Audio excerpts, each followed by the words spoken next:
When the body says no, I'm very familiar with this experience. There's plenty of times in my life when my body has said no and I've pushed through, I've kept going and I've ignored the signals, and that comes back to bite me. If the body's struggling and needs some support or just needs rest, it's gonna collapse. It's gonna force you into stopping if you don't stop before you absolutely need to. Recognizing when too much is too much before you get to that stage, really. The body is always speaking to you. It's always letting you know what it needs. So it's important to listen, because if you don't listen to the body's whispers and silent signals, then it will scream. It will create symptoms which, force you to stop, force you to pay attention, force you to change your approach. Because that's all it takes sometimes. We can put an awful lot of effort into everything we do, even when we speak, when we walk, when we carry out our daily tasks. Can be forceful, even just sitting there on the sofa, just watching television. There can just be this forcefulness in our experience that puts pressure on the body, and it's not nice getting to the point where the body screams, has to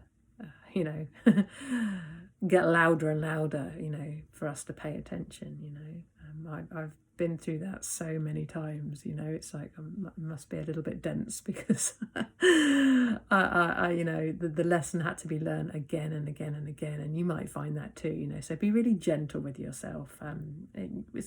We're not stupid, we're not dense. It's simply because it's a habit, that we've learned to put up with stuff, to just keep going no matter what is happening.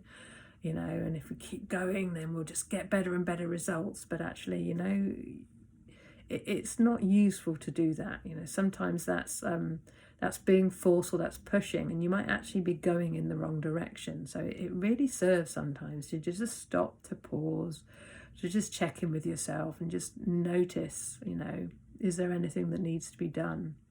Maybe the approach needs to change and you can put less effort into what you're doing.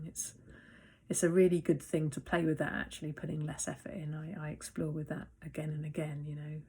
I'm typing at my keyboard. I'll, just explore with how little effort I can use to do that. And, it's a fun game to play, and it's, a really good thing to explore becoming more present, actually, because when you do that, you're more attentive, you're more alert, you're more aware.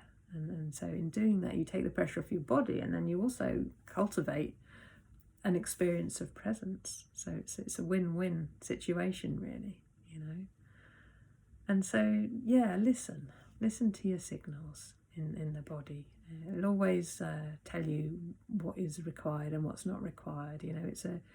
It's a very good gauge for seeing, what serves well in any given moment and how effective you're being in life, because if you're putting more effort in than is required, you're using up energy, and so you won't be able to go on for as long.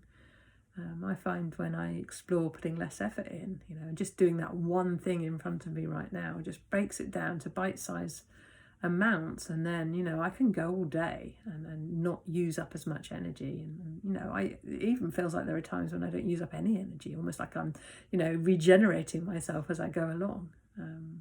We can certainly tap into that operating mode if we get playful and curious and explore with putting less effort in and just listening and paying attention to seeing what's needed in this moment, and then you may find that life just becomes easier, becomes more efficient and effective, and then we can do more, but without the strain and the effort and the hardship.